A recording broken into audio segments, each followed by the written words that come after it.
Assalamualaikum warahmatullahi wabarakatuh. Perkenalkan, nama saya Nur Salina dengan NIM 11910623649, kelas 4D Manajemen Pendidikan Ekonomi. Tugas Ekonomi Makro, UIN Suskaryo. Di video kali ini saya akan menjelaskan salah satu materi ekonomi makro tentang pendapatan nasional. Nah, apa itu pendapatan nasional? Pendapatan nasional adalah jumlah pendapatan yang diterima oleh seluruh rumah tangga di suatu negara dari penyerahan faktor-faktor produksi dalam satu periode. Pendapatan nasional juga dapat diartikan dengan nilai seluruh barang dan jasa yang diterima oleh masyarakat sebagai pendapatan dalam menghasilkan barang dan jasa selama jangka waktu tertentu. Jadi, pendapatan nasional adalah nilai total output akhir suatu negara dari semua barang dan jasa baru yang diproduksi dalam satu tahun. Pencatatan pendapatan nasional merupakan sistem pembukuan yang digunakan pemerintah untuk mengukur tingkat kegiatan ekonomi negara dalam periode waktu tertentu.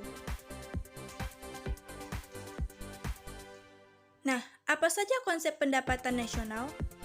Yang pertama ada PDB, Produk Domestik Bruto.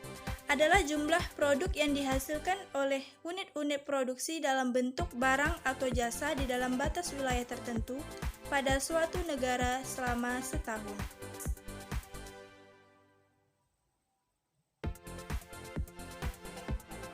Yang kedua, GNP, Produk Nasional Bruto, merupakan nilai produk berupa barang atau jasa yang dihasilkan oleh penduduk suatu negara dalam satu tahun.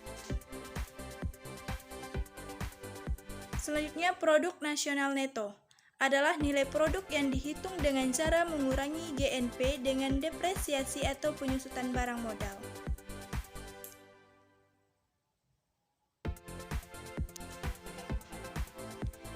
Pendapatan perseorangan atau PI merupakan pendapatan yang diterima oleh setiap orang dalam suatu masyarakat negara, misalnya seperti gaji karyawan. Pendapatan yang siap dibelanjakan adalah pendapatan yang siap digunakan untuk membeli barang atau jasa konsumsi dan sisanya digunakan untuk tabungan. Nah, apa saja manfaat pendapatan nasional? Manfaat pendapatan nasional yang pertama, mengetahui tingkat kemakmuran suatu negara. Yang kedua, mengevaluasi kinerja perekonomian dalam skala tertentu. Yang ketiga, mengukur perubahan perekonomian suatu negara secara berskala.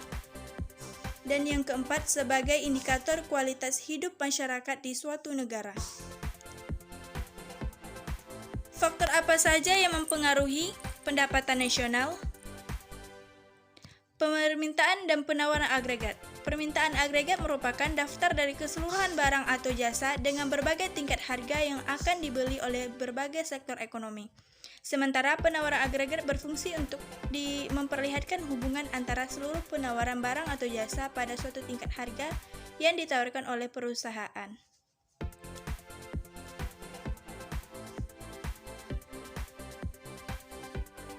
Nah, cara menghitung pendapatan nasional.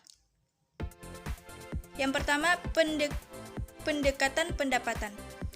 Perhitungannya dilakukan dengan menjumlahkan seluruh pendapatan dimulai dari upah, sewa, bunga hingga laba yang diterima oleh rumah tangga konsumsi dalam suatu negara pada satu periode tertentu.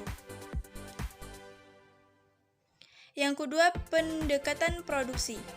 Cara menghitungnya dilakukan dengan cara menambahkan seluruh nilai produk berupa barang atau jasa dari yang dihasilkan oleh suatu negara dari bidang agraris, industri, jasa ekstraktif, dan niaga. Pendekatan pengeluaran. Pendekatan ini dihitung dengan cara menjumlahkan seluruh pengeluaran untuk membeli barang dan jasa yang diproduksi dalam suatu negara pada satu periode tertentu. Pengeluaran yang dimaksud adalah yang berasal dari pelaku kegiatan ekonomi negara seperti rumah tangga, pemerintah, pengeluaran investasi, dan ekspor-impor. Nah, sekian penjelasan dari saya mengenai pendapatan nasional. Wassalamualaikum warahmatullahi wabarakatuh.